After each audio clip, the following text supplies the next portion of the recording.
La notion de maisonnée que j'ai introduite me plaît beaucoup.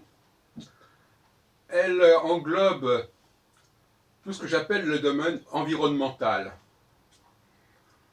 Un centre et ce qui tourne autour.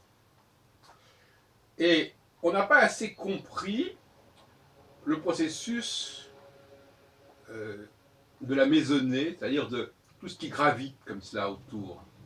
On le retrouve pourtant dans le dernier des 10 commandements, y compris d'ailleurs dans le commandement sur le Shabbat, à savoir que notre prochain, dans les 10 commandements, c'est notre prochain et tout ce qui tourne autour de lui, et notamment sa femme, ses enfants, ses serviteurs, son bétail.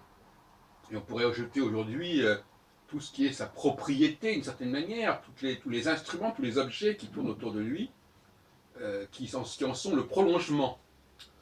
Et donc l'entreprise s'inscrit aussi dans cette problématique de la maisonnée. Un entrepreneur, c'est aussi quelqu'un qui est au centre de quelque chose, et autour de ce centre, il y a en effet un processus de gravitationnel plus ou moins complexe. La notion d'empire également est une notion aussi qui exige un centre, et avec des éléments de façon concentrique, des cercles concentriques qui sont plus ou moins éloignés du centre, et qui ont plus ou moins de liberté et d'éloignement, donc avec tout ce que ça implique de marginalisation, de particularité, mais en dépit de toutes ces particularités des uns et des autres au sein de la maisonnée, il y a cette dépendance du centre. C'est aussi pour moi le rôle de l'État. La maisonnée, c'est aussi qui est-ce qui gouverne la maisonnée, qui est-ce qui gère la maisonnée, sinon l'État. Alors, cette maisonnée, elle passe par des cycles. Elle passe par des cycles qui ne dépendent pas d'elle, et qui dépendent d'un autre cycle, qui est le cycle céleste, le cycle cosmique, le cycle féminin, si on veut.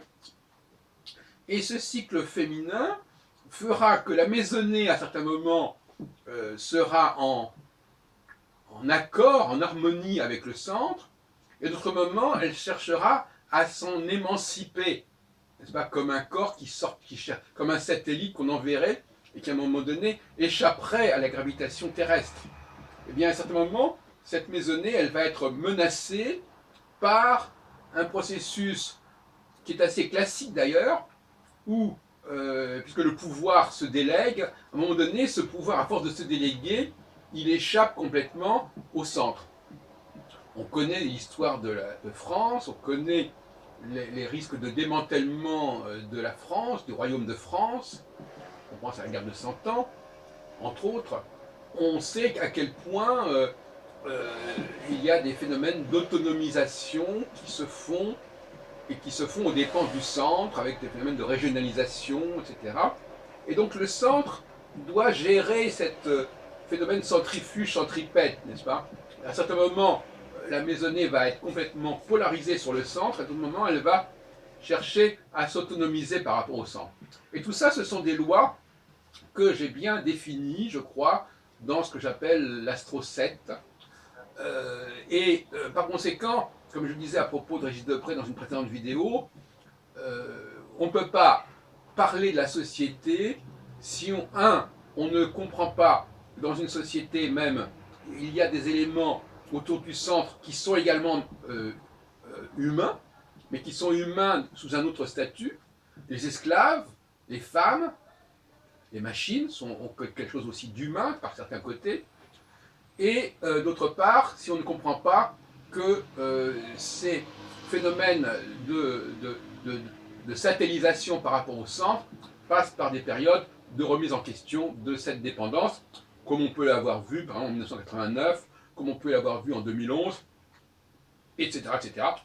C'est-à-dire qu'il y a des moments de crise de la maisonnée, de crise de l'entreprise, et